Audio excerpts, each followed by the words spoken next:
Hello and welcome to the largest wig haul I have ever done and probably will ever do.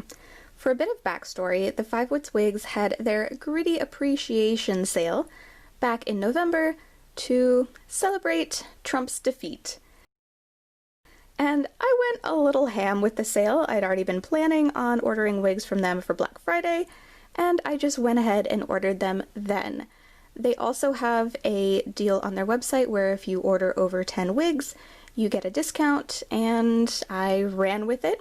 So I figured for the format of this, as I would show you them in the bag, and then I'll show you what the wigs look like on a wig head.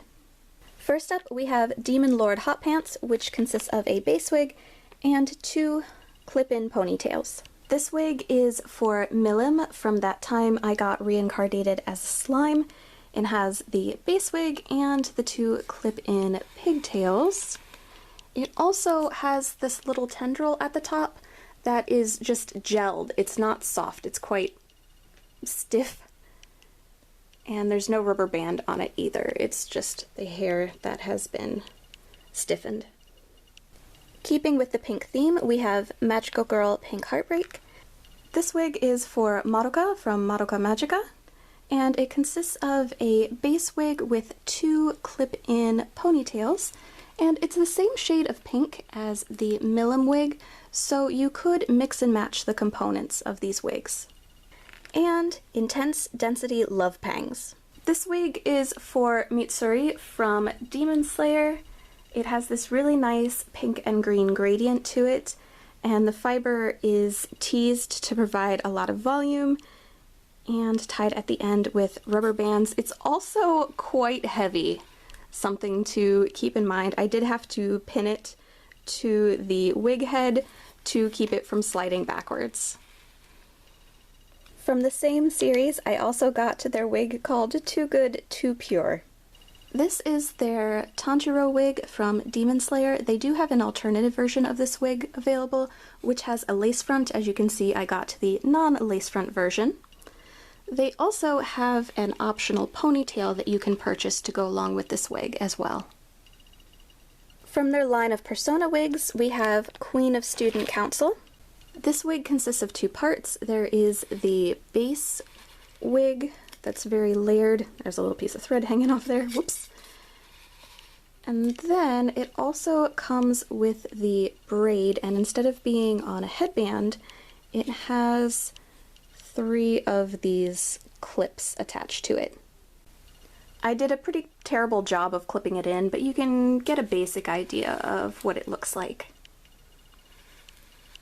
Probably you would style it and have the hair covering the little rubber bands on the end, but I'm not ready to wear it at the moment, so I'm not going to be doing that.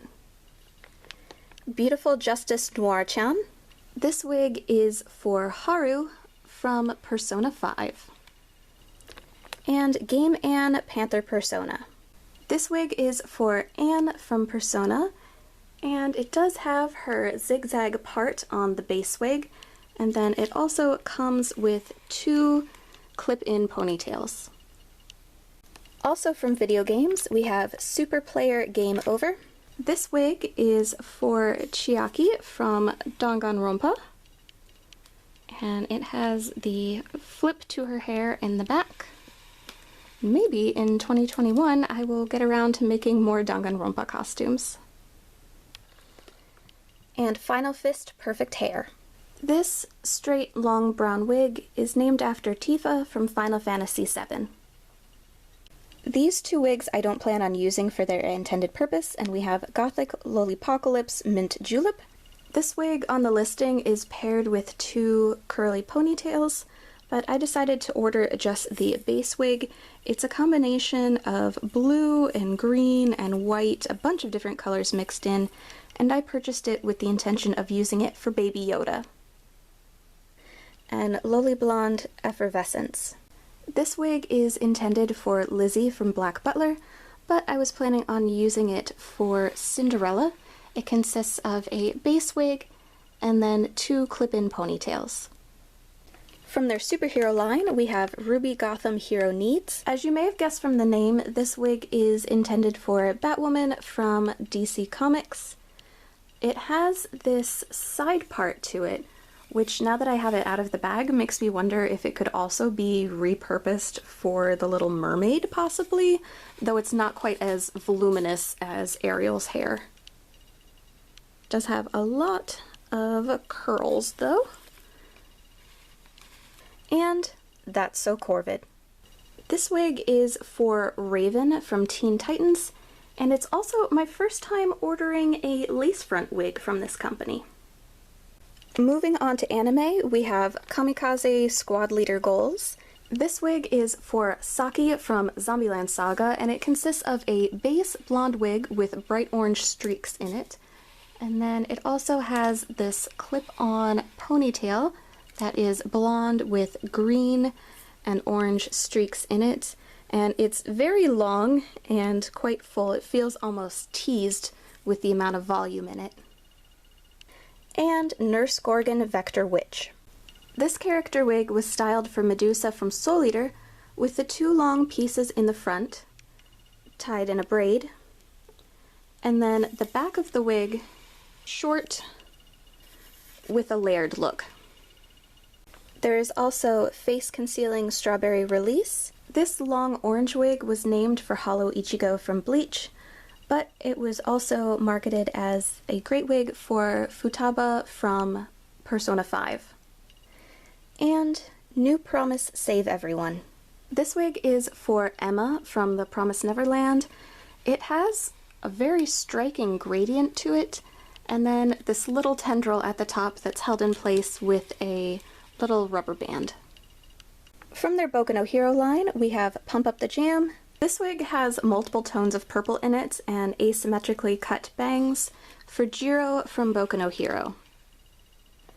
And Charm Carver Complement Cleaver. This wig consists of the base wig and then two little clip-in buns. For those who are curious as to why I ordered this wig, I sold my old toga wig back when I sold the costume, and since I have a new outfit of hers planned, I wanted to get something to replace it. And lastly, to finish it off with a Disney-inspired wig, Snow Kiss Winter Waifu. As the name suggests, this wig is for Disney's Snow White. I hope you enjoyed this video. For reference, the footage of the wigs in the bags was near a window, so that's more natural light, whereas the wigs on the wig head are in artificial light. For more cosplay videos, please subscribe, and thank you so much for watching.